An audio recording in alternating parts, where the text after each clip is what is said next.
Pencil academy में आज हम करेंगे अपठित गद्यांश कक्षा 4 और 5 के विद्यार्थियों के लिए।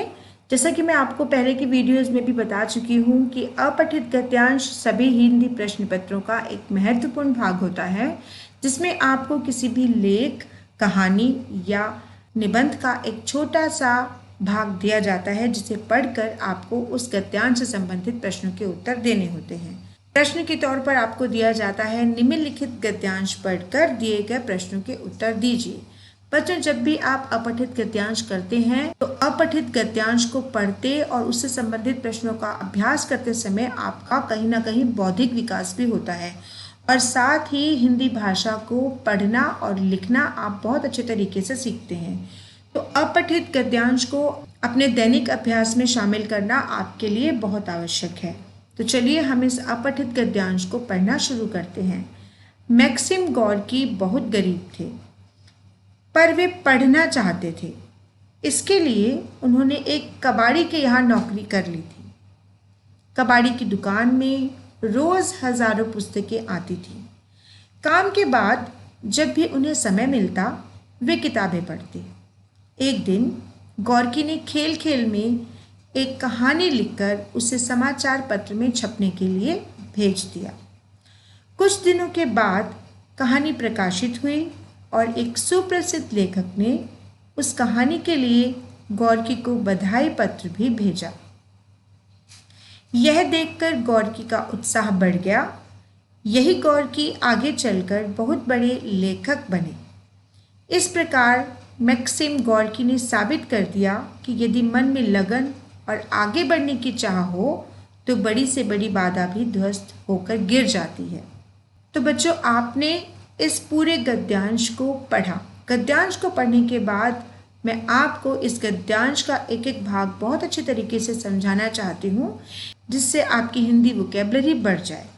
मैक्सिम गोर्की बहुत गरीब थे, पर वे पढ़ना चाहते थे। इसके लिए उन्होंने एक कबाड़ी के यहाँ नौकरी कर ली। कबाड़ी कौन होता है? कबाड़ी होता है एक ऐसा व्यक्ति जो कि घर का कबाड़ या अखबार, रद्दी आपके घर से ले जाता है और फिर उसको अपनी दुकान पर बेचता है। कबाड़ी की दुकान में रोज हजारों पुस्तकें आती थी। अब कबाड़ी की दुकान में रोज हजारों पुस्तकें आती थी और यही सोचकर मैक्सिम गोर्की ने कबाड़ी के यहाँ नौकरी की थी कि उन्हें पुस्तकें पढ़ने के लिए मिल जाएंगी। काम के बाद जब भी उन्हें समय मिलता वे किताबें पढ़ते, क्योंकि उन्होंने कबाड़ी के यहाँ नौकरी ही इसलिए की थी कि उन्हें किताबें पढ़ने को मिले। इसलिए जब वे अपना काम निपटा लेते थे तो उसके बाद वह किताबें पढ़ते थे। एक दिन गोर्की ने खेल खेल में एक कहानी लिखकर उसे समाचार पत्र में छपने के लिए भेज दिया। तो गोर्की को लिखने का भी शौक था। एक दिन उन्होंने क्या किया कि एक छोटी सी कहानी लिखी और उसे समाचार पत्र में छपने के लिए भेज दिया। कुछ दिनों के बाद उनकी कहानी प्रकाशित हुई। प्रकाशित हुई का मतलब होता है समाचार पत्र में छपी। एक सुप्रसिद्ध लेखक ने उस कहानी के लिए गोर्की को बधाई पत्र भी भेजा। बधाई पत्र का मतलब है कि उन्होंने गोर्की को उस कहानी को लिखने के लिए धन्यवाद दिया। यह देखकर गोर्की का उत्साह बढ़ गया। तो यह जब गोर्की ने देखा कि इतने सुप्रसिद्ध लेखक उनकी कहानी को प्रोत्साहित कर रहे हैं, तो ऐसे में उनका उत्साह, उनका जोश बढ़ गया। यही गोर्की आगे चलकर बहुत बड़े लेखक बने। इस प्रकार मैक्सिम गोर्की ने साबित कर दिया कि यदि मन में लगन और आगे बढ़ने की चाह हो तो बड़ी से बड़ी बाधा, बाधा का मतलब बड़ी से बड़ी रुकावट भी ध्वस्त का मतलब होता है नष्ट, समाप्त होकर गिर जाती है। हमने इस गद्यांश को पढ़ा भी और बहुत अच्छे तरीके से समझा भी। अब इस गद्यांश से संबंधित प्रश्नों को देखते हैं। पहला प्रश्न है, मैक्सिम गोर्की ने कबाड़ी के यहाँ नौकरी क्यों की? उत्तर होगा, मैक्सिम गोर्की की पढ़ने में रुचि थी, जिसके चलते उन्होंने कबाड़ी के यहाँ नौकरी कर ली। ठीक है, तो चलिए आगे का प्रश्न देखते हैं। आगे का प्रश्न है प्रश्न ख, गोर्की काम के बाद क्या करते थे? क्योंकि मैक्सिम गोर्की ने कबाड़ी के यहाँ नौकरी पढ़ने के लिए की थी, तो ऐसे में जब भी उन्हें समय मिलता था काम के बाद वह पुस्तक पढ़ते थे।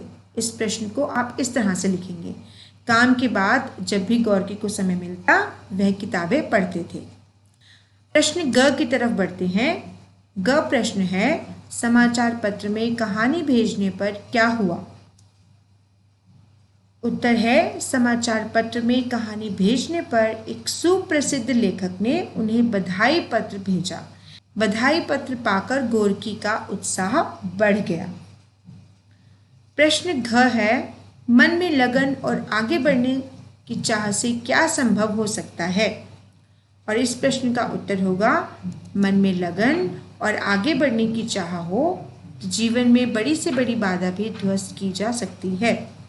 उम्मीद है बच्चों आज का यह वीडियो आपके लिए हेल्पफुल रहा होगा। इसी तरह से बने रहिए पेपर पेंसिल एकेडमी के साथ।